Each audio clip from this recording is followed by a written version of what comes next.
asserting, the importance of the Freedom Charter, and that the environment that has now been created in relation to the recent elections, the local government elections that we've come out of, is really an indication of democracy at its best, and that the people shall govern and the people will choose who they want to lead them. So that was quite interesting. I think it was very important that the minister speaks to that on the Freedom Charter, because those are the founding principles of our democracy. Absolutely. And if we're not adhering to what was written a number of decades ago, then we possibly might not achieve what the country seeks to achieve. Absolutely. For me, Sibu, I listened to the minister making a number of commitments, which were good for the country, provided that such commitments are funded and implemented. The minister making a number of commitments, which were good. The minister is committed to ensuring that there will be a strong focus on the fixing of Eskom, and also allowing the third party access to the Transnet freight rail, which will then seek to take the load off the Transnet freight rail and possibly open up job opportunities. Spoke a lot on the social grants. That we're all aware that some of the members of our community have been relying on the social grants. Absolutely. It's a pity that they are coming to an end in March 2022, but we've all known from the previous president's pronouncement that those grants will only run until the end of March 2022. But what I will be keeping my eyes on is the undertaking to have to migrate from analog to digital by the end of March 2022. This project has been ongoing for some time. Mm-hmm. We've missed a number of deadlines. But like I said, the president committed in February this year. The new Minister of Communications, Minister Ntshavheni, also committed to the March 22 deadline, because that will then open up one of the critical matters that have been in the forefront of our discussions, which is the release of the high demand spectrum. Mm-hmm. So I would say a good one. It's a maiden speech. We need to afford him an opportunity to then present what he has presented here in February next year when he tables his budget speech. Absolutely. Another very important observation is the fact that we also have to acknowledge that South Africa is grappling with the far-reaching impact of the COVID-19 pandemic on the economy, not only on South Africa's economy, but the global economy as well. So he paints that picture of a global economy that is under reconstruction. And then he cascades it down to the South African context. And of course, talking about the interventions that we as a country are putting in place to make sure that we cushion our people from this impact of the COVID-19 pandemic. So what is interesting about that, obviously, is the fact that he is obviously talking to issues of using the budget process as an instrument of economic recovery. And obviously, we know also that we're dealing with a smaller budget. The budget has been reduced as a result of high levels of unemployment. The tax revenue has been reduced because obviously that's where the bulk of government's money is coming from to be able to implement all of these interventions by the state. So he finds himself coming into the space at a very unprecedented time where the budget itself, various conditions, poverty and unemployment, high levels of unemployment in the country skyrocketing. We know that women and youth are mostly disproportionately affected by the impact of the COVID-19 pandemic. We also know that so many families are relying on the state, so that they can be able to put food on the table for their families. So economic recovery is quite critical, while at the same time ensuring that some kind of relief is provided for those who are unable to feed their families. The issue of Eskom, which you have touched on, Thembinkosi, is critical for growth in the economy, for economic recovery, because many businesses are closing down. They talk about losing money when there is an inconsistent flow of energy or electricity across the country.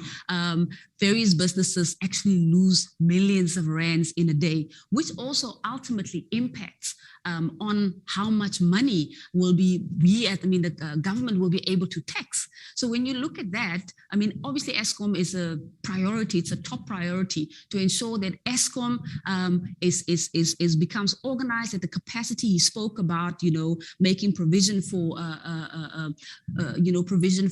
to build capacity at Eskom as well, and to make sure that infrastructure is properly prioritized, to make sure that becomes, because it is an instrument of that makes economic recovery possible as well. Definitely, we've seen the impact of load shedding, what it's done to businesses, and if such an impact affects business, definitely it will lead to high levels of unemployment, as many businesses might not be able to sustain or recover.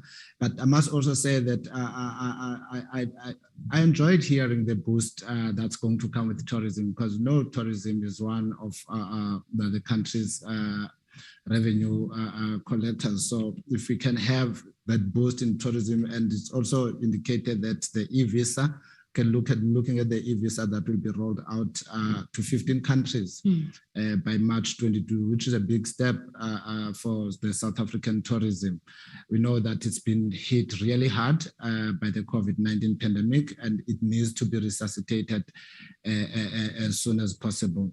One last thing, when he spoke on the economic reconstruction and recovery plan, he did indicate that there are 62 priority projects that were gazetted. And we know how passionate President and his executive about the ERRP. What we can only hope is that there would be results that we'll see from those 62 priority projects, because we need to resuscitate our country. We need to find a way to get back to normal, and also welcome the undertaking to put up more money to fund the vaccine rollout, because currently that is what we're hoping will take our country out of the situation that we are currently in, to have as many people vaccinated so that the country can slowly but surely go back to its normality. That is the issue that you raised about the 62 priority projects. We have to bring it back to the role of Parliament, the oversight and accountability role of Parliament. But I think before we proceed with our conversation, let us talk to the Deputy Speaker of the National Assembly, Lechesa Tsenoli, who is going to be talking to us about his trip to Nigeria. He's from Abuja, so he's connecting with us live from Nigeria this afternoon to talk to us about the CPA. Good afternoon, Deputy Speaker. Good afternoon, Sibu. How are you today, Deputy Speaker? How are things on the other side in Nigeria? Just had lunch. Just had a good formal opening of the CPA Africa region. And Okay, wonderful. Talk to us about the reason for your trip to Abuja. Talk to us firstly about the CPA. What is the CPA about, for the benefit of our viewers at home? And also, what is the importance of this trip that you've undertaken as the leader of this delegation? Well, the Commonwealth Parliamentary Association Africa region is part of the International Commonwealth Parliamentary Association, based its headquarters in Britain. And it's an association of parliaments of countries that formerly belonged to the British colony, but has since transformed to pursue democratic control, promotion of democracy in our countries, learning from each other to deal with a variety of issues. For example, the theme of this conference that I'm attending here in Abuja is also looking at parliaments and how we are managing the COVID-19 pandemic, so that we learn from each other. Previously, the work that the Commonwealth Parliamentary Association does is to collate information from the work we do in each of our parliaments on a variety of things and share it across the 9 regions that it belongs to. Africa is the biggest part of the association, and we have the largest membership. And so today, Nigeria had offered in a previous conference to be the host country. And so this is why we came here. And South Africa has been challenged also to indicate when next we will be able to either the Africa region conference or its meeting. Species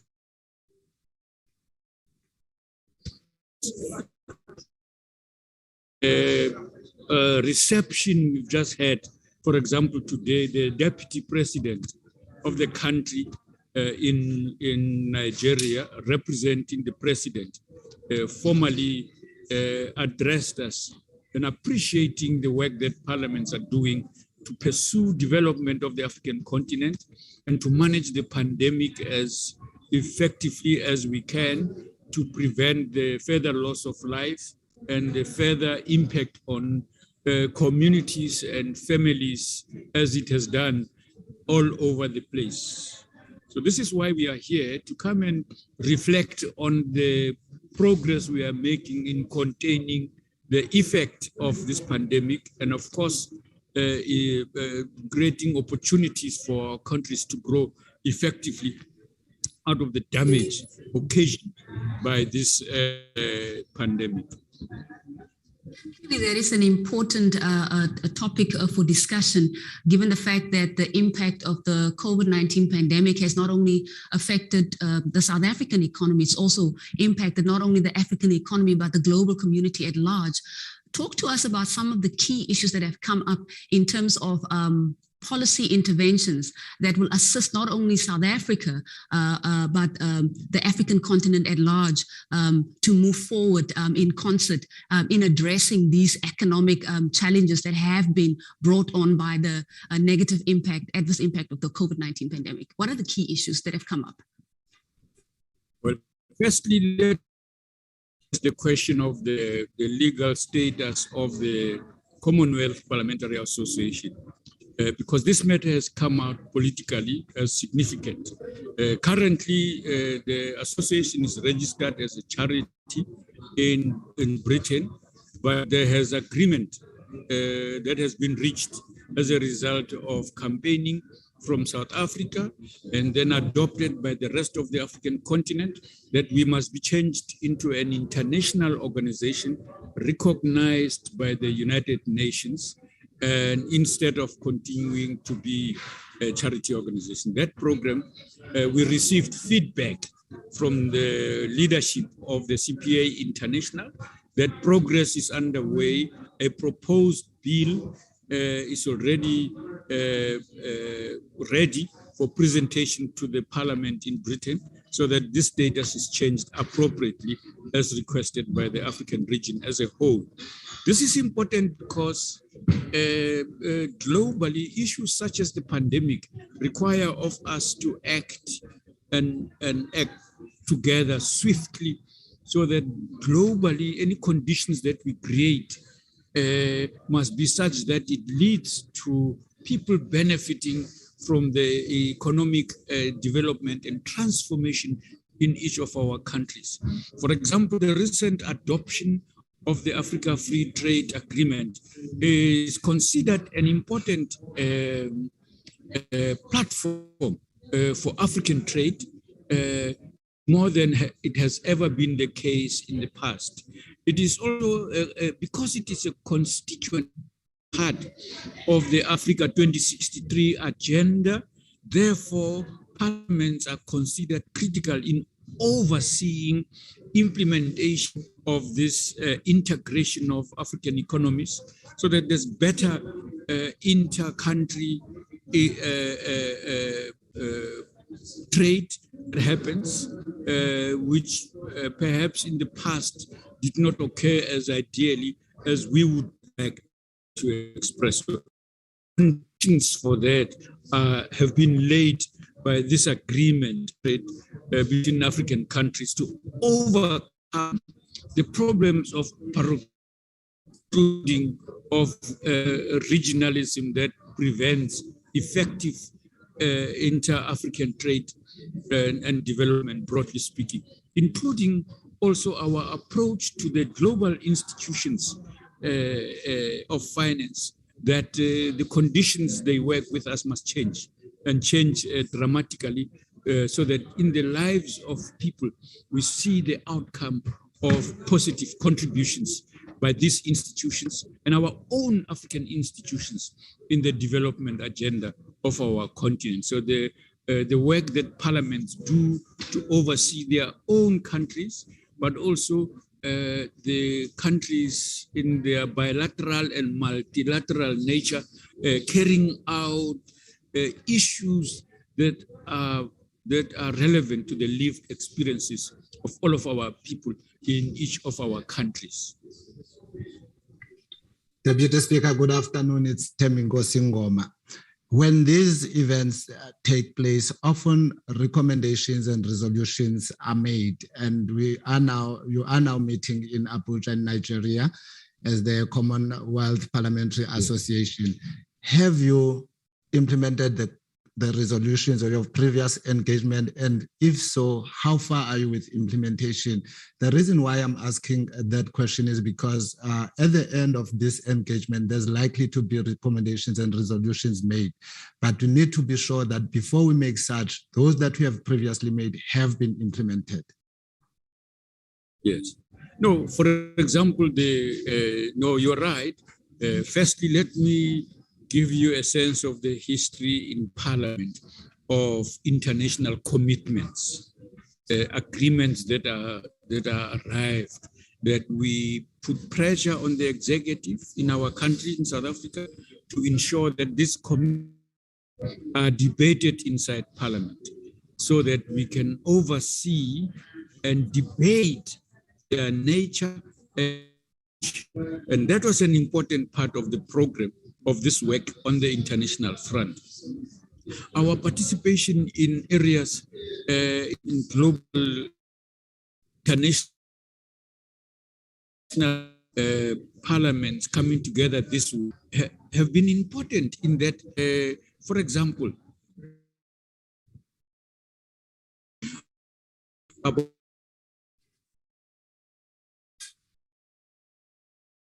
would come up in these forums and which matters in our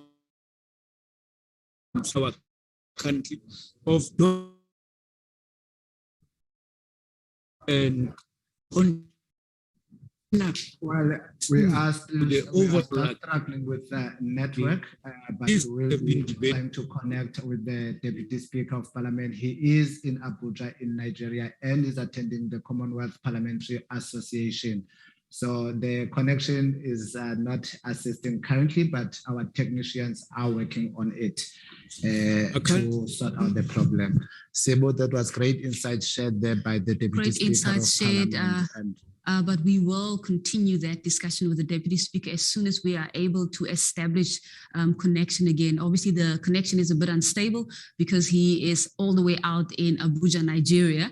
But let's just see if we can find him, if the connection has been stabilized. Deputy Speaker, can you hear us? The connection seems to be unstable. Okay. So we lost you for a minute there. Okay. Yes, you're right. You may continue. I can hear you. I don't know what I response. Can you hear me? Yes, we can hear you now, but the bandwidth is very low on your side, but you may continue. We can hear you. Yes. No. I was suggesting that many of the issues that we do debate and discuss have often been raised. The question of sustainable development, for example, is an important one that South Africa is going to be presenting. That our ability to meet those SDG goals is integrated in the work in which each of our departments are having to work, including on human settlements, for example. The sustainable developments for their successful implementation depends not only on what each country does, but on the cooperation we have with other countries, including management of that cooperation by global institutions such as the UNDP. And so it is critical that in collaboration, we carry out matters such as that. The gender-based violence and femicide in our country and our national strategy for dealing with it is also one of the areas in which we collaborate across this country through the Commonwealth women parliamentarians, for example. We share insights about how to effectively deal with these problems in our countries. This violence is not only in South Africa, but it's a worldwide phenomenon. So the agreements in structures such as the Commonwealth parliamentary unions is a platform where we share what we are doing.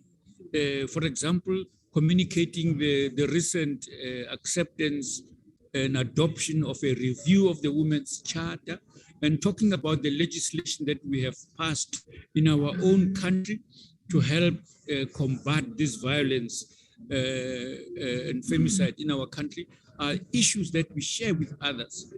We also get to hear from them also what they are doing in their own countries, so that this campaign is successful at many levels, not only in our own country, but in the region and in our continent.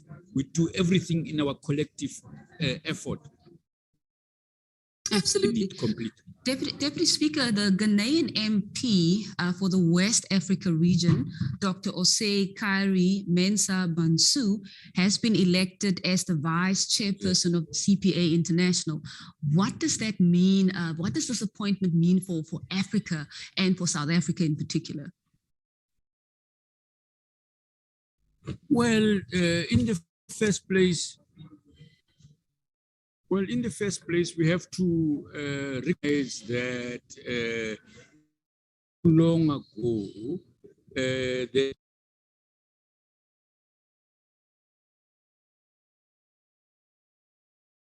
was the deputy.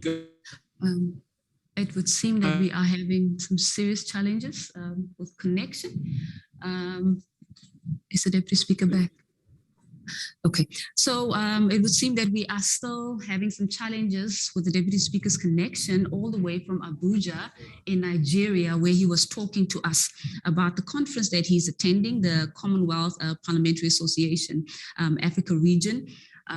They are having a conference which is currently underway, and he has highlighted the key issues that is highlighted is that they are talking about the developmental issues that the country is that the Africa continent should be, how they should as a collective be planning to address this issue, but particularly from an oversight perspective, because obviously the parliament's their role is to oversee the implementation of key policies and strategic undertakings. So basically, he was just talking to us about what the key issues are. And one of the key issues on the agenda, or at the top of the agenda, it's the impact of the COVID-19 pandemic, not only on the South African economy, but also on the African continent's economy and globally as well.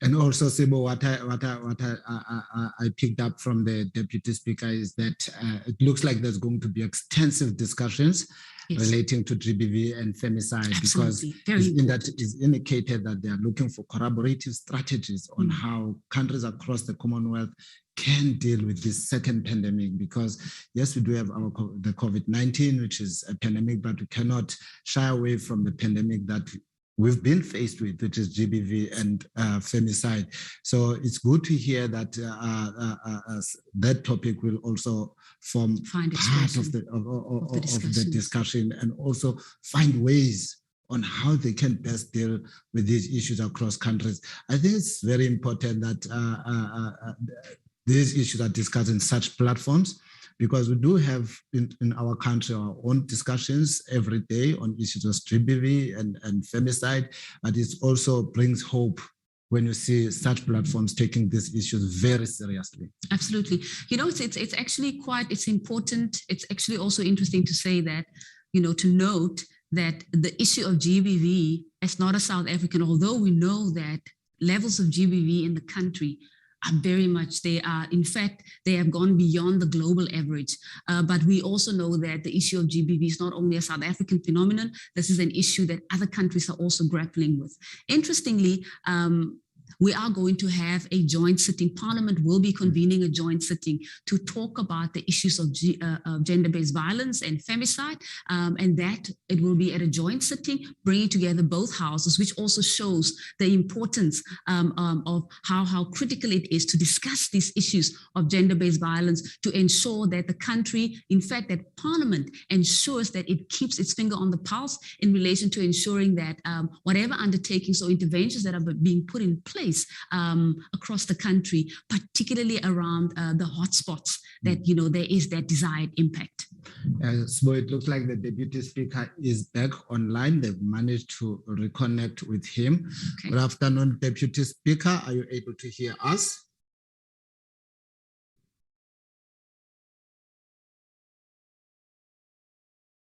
It looks like you are muted, Deputy Speaker.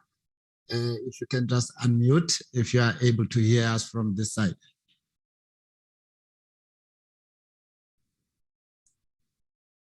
We still seem to be experiencing those technical challenges whilst our technical support is working on it. I think it's just best to remind the viewers that this has been a live broadcast of the medium-term budget policy statement. Indeed. Which was delivered by Minister Ino Potongwana an hour ago. And it was, of course, his maiden speech. Number of commitments made, and one being that I must say that he raised a very important point where he indicated that the state-owned entities were intended to be important enablers of our economic development, but looking at how their performance currently, there needs to be a lot still needs to be done with our state entities, especially relating to maybe collaborating them, or so that we can at least achieve what the country seeks to achieve. Indeed, in the earlier conversation that I had with the chairperson for finance, the Standing Committee for Finance in the National Assembly, Mr. Masonga, and you was talking about what an important role state-owned enterprises are supposed to be playing in the context of a developmental state. And we were just talking about how when we talking about state intervention in the macroeconomic space.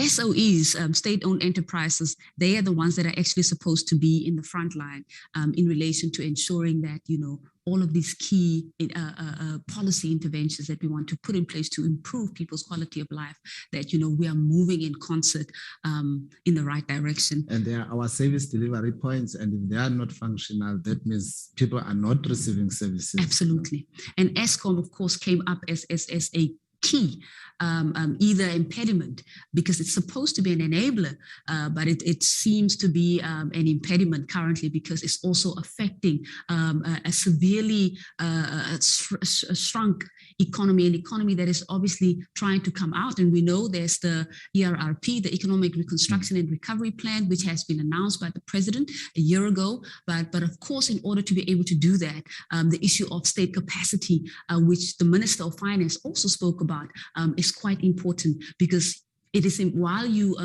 allocate resources towards all of these key interventions, the state must be proper, the state machinery broadly must be properly and effectively capacitated to deliver on the mandate to improve quality of life. Well, viewers at home, you're still watching the live broadcast of Parliament TV on DSTV channel 408.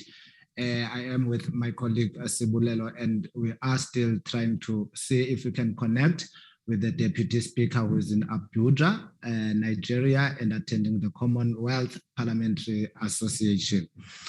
Indeed. Thembi Nkosi, I think what is important as well is to come back to the issue of structural constraints, which the president, beg your pardon, the Minister of Finance made a commitment that is an issue that will be a key focus as well over the medium term. And we know structural features of poverty, issues such as access, the spatial environment.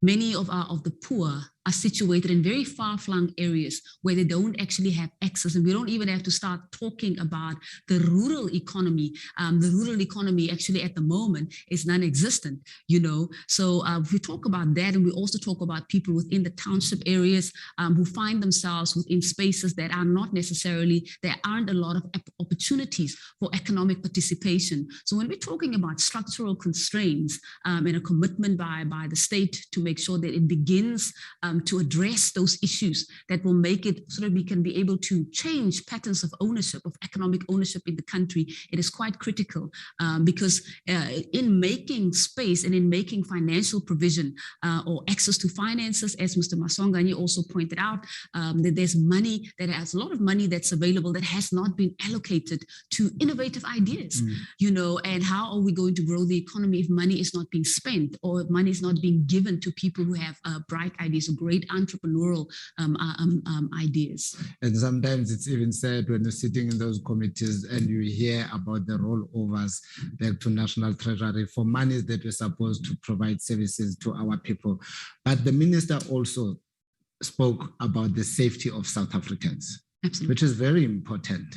He mentioned the safety of South Africans, particularly following the civil unrest that we saw in Johannesburg and KwaZulu-Natal. And as such, he undertook to increase funding for the South African National Defence Force and the South African Police Services, which is one of key priorities to me if it has to talk to the safety of South Africans. Absolutely. I think that another very important issue that we need to zone in on is, we've just come out of the local government elections a few days ago. The Minister of Finance also spoke to the issue of state capacity at the local sphere, indicating that is the coal face of service delivery. And that is where people come face to face with the expression or giving expression to policies that most of the time obviously are conceptualized at the national sphere, but at the local sphere that is where people require service delivery. So he was talking about the imperative, the importance of ensuring that sphere of government becomes capacitated so that they are able to deliver on the mandate that is before the local government sphere.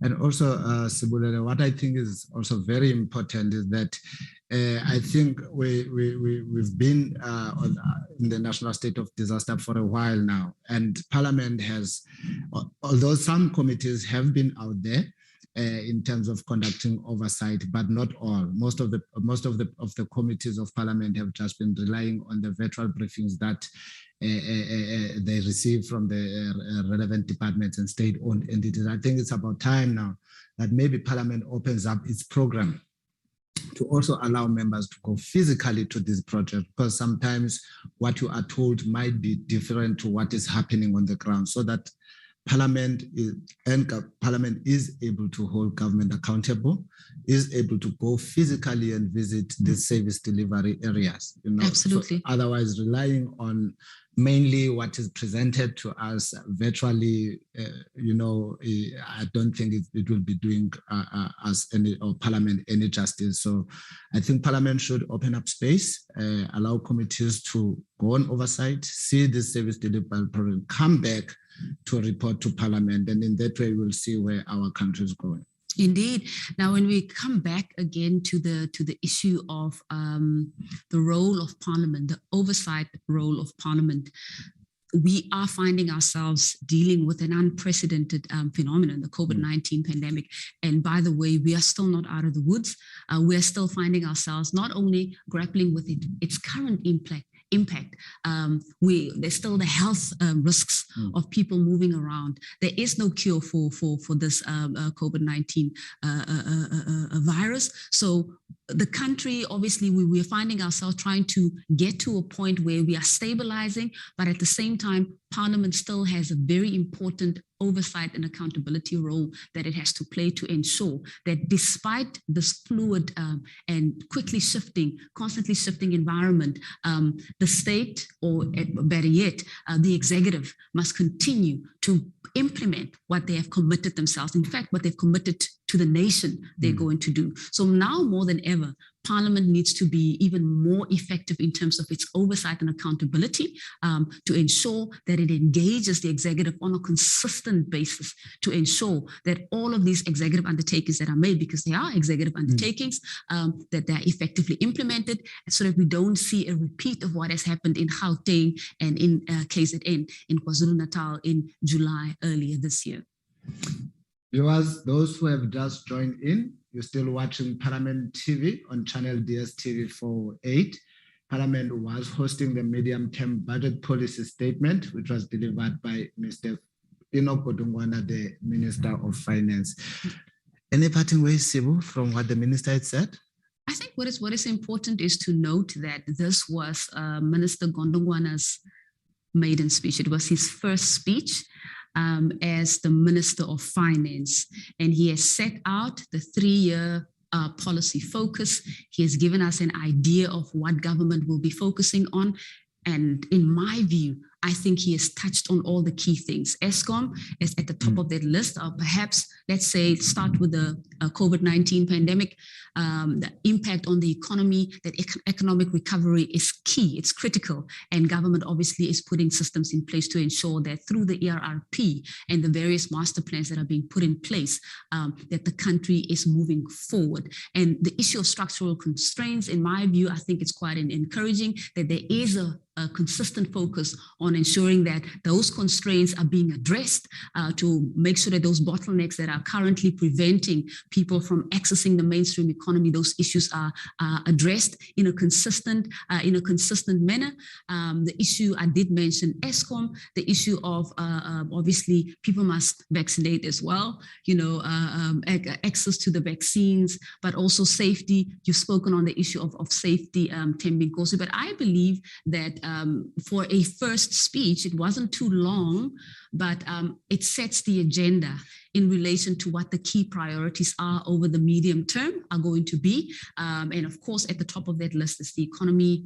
Two, obviously, it's issue of, let's stay cognizant and remember that unemployment and poverty is a key issue, and striking that balance, making sure that while the safety net, the social security safety net is in place, we are also making sure that the economy is growing at the same time.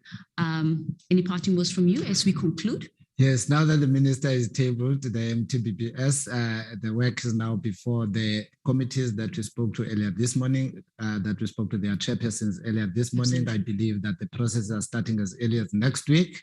So the members of the public must be on the lookout, because I do know that Parliament does call for public hearing, but this is an extremely public participative process.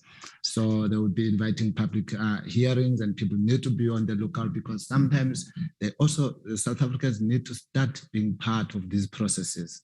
If you're invited by Parliament to make submissions, you ought to make those submissions. But my worry is of the people of Tsolo, someone who is in Tsolo, Engolosi, or someone who is in Malamulele in Limpopo, on how do they then become part of these processes. But we'll just keep an eye, hoping that any media alerts that go out calling on public to submit their nominations will be able to reach those areas as well, because in this day and time, we cannot afford to exclude any of the South Africans from our processes. Absolutely, Thembi Nkosi. Unfortunately, viewers at home, that is where we are going to leave it this afternoon. The Minister of Finance delivered his speech. He's given us the priorities, and as Thembi Nkosi has pointed out, the work now begins to unpack the detail of this plan. That's where we leave it for now. Have a good afternoon.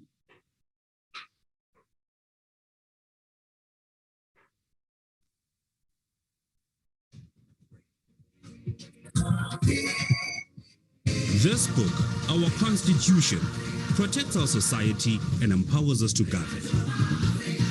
The Protea leaves are us, the people. who freely elect our voices in Parliament. The drum calls the people of Parliament, through whom we govern together. And the sun is our country, healing our past, improving our lives, and energizing our potential. Together, our constitution, our people, our parliament, and our country are building our great South African nation. Parliament TV, channel 408.